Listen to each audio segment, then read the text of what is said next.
Bienvenue dans cette formation. Maintenant, je vais vous expliquer comment devenir CPA au niveau du Canada et je vais prendre l'exemple sur CPA Québec. Mais la procédure que je vais vous expliquer ici, vous allez utiliser la même procédure si vous êtes dans une autre province canadienne.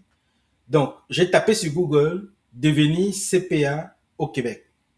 Donc, si vous êtes en Ontario, vous allez taper sur Google devenir CPA en Ontario. Si vous êtes en Alberta, devenez CPA en Alberta, ainsi de suite. Donc, ça va vous donner l'information. Et les étapes peuvent varier d'une province à une autre, mais la logique reste la même. Pourquoi j'utilise le Québec? Parce que le Québec est un peu particulier, parce que le Québec a deux cheminements. Donc, sachez que pour ceux qui ne sont pas au Québec, vous n'avez pas, pour la plupart des provinces, besoin de passer par l'université, donc avoir le DSS. Vous passez directement par l'ordre de CPA et vous faites votre titre de CPA. Cependant, vous avez aussi, pour ceux qui veulent passer par le DSS pour préparer l'université en ligne TELUC, qui peut vous permettre de préparer le certificat à distance. Sinon, si vous êtes au Québec, vous avez deux choix.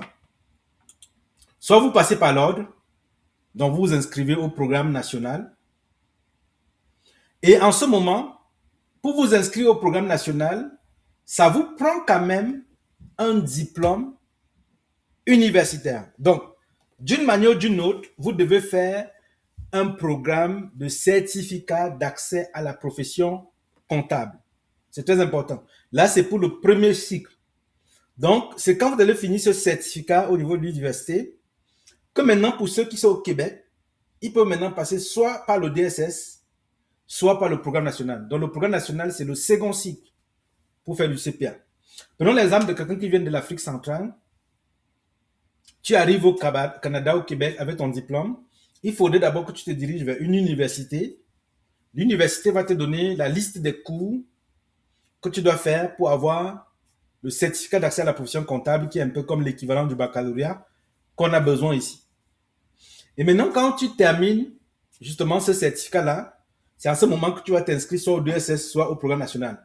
Mais avant de commencer le certificat, quand l'université te donne la liste des cours, il faut déjà soumettre à l'ordre de ta province au préalable pour que l'ordre approuve la liste des cours.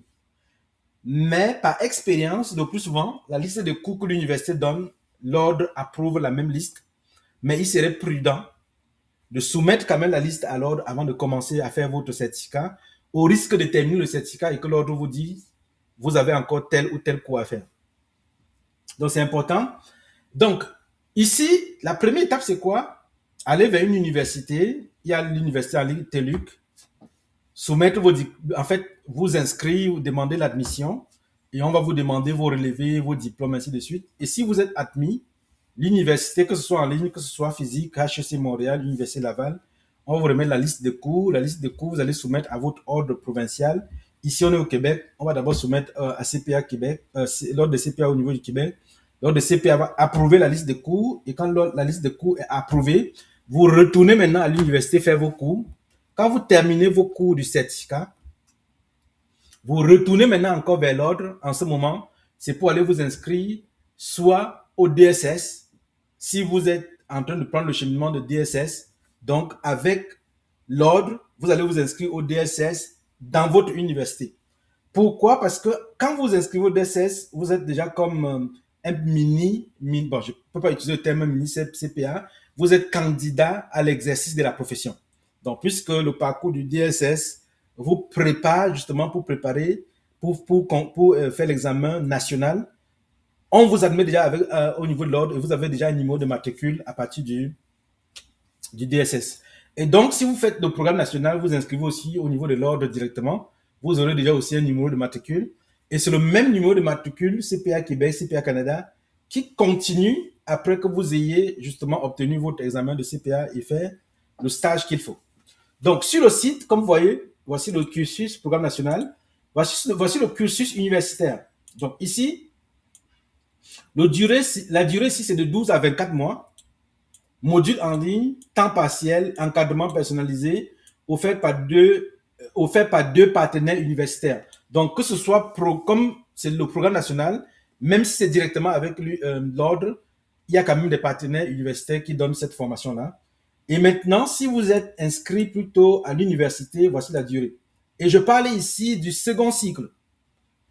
On ne prend pas en compte le premier cycle. Le premier cycle est déjà fait dans votre certificat d'accès à la profession.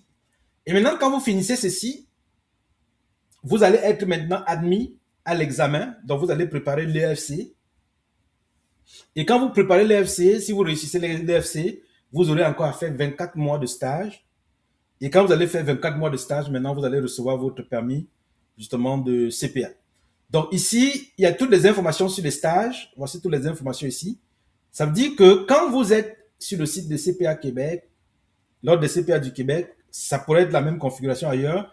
Vous avez dans cette section découvrir la profession de CPA. Vous prenez le temps de lire ici. Je vais vous mettre le lien pour CPA, lors des CPA du Québec dans la formation. Ici, rencontrer des CPA inspirants, ainsi de suite.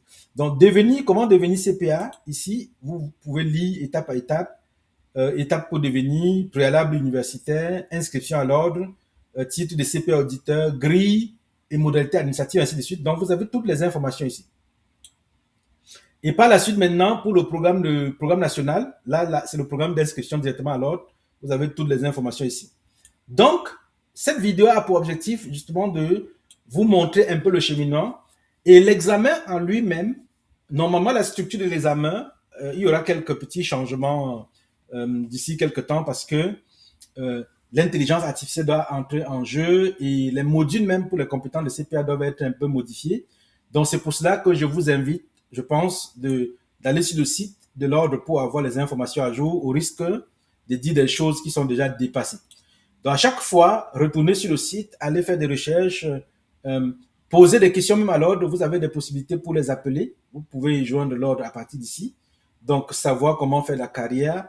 Et la bonne nouvelle, c'est que quand vous serez CPA ou candidat à l'exercice de la profession, vous aurez accès à un babia pour des offres d'emploi qui sont publiées au niveau de l'ordre. Donc, ça facilite votre recherche d'emploi. Donc, à bientôt pour une prochaine formation. Merci.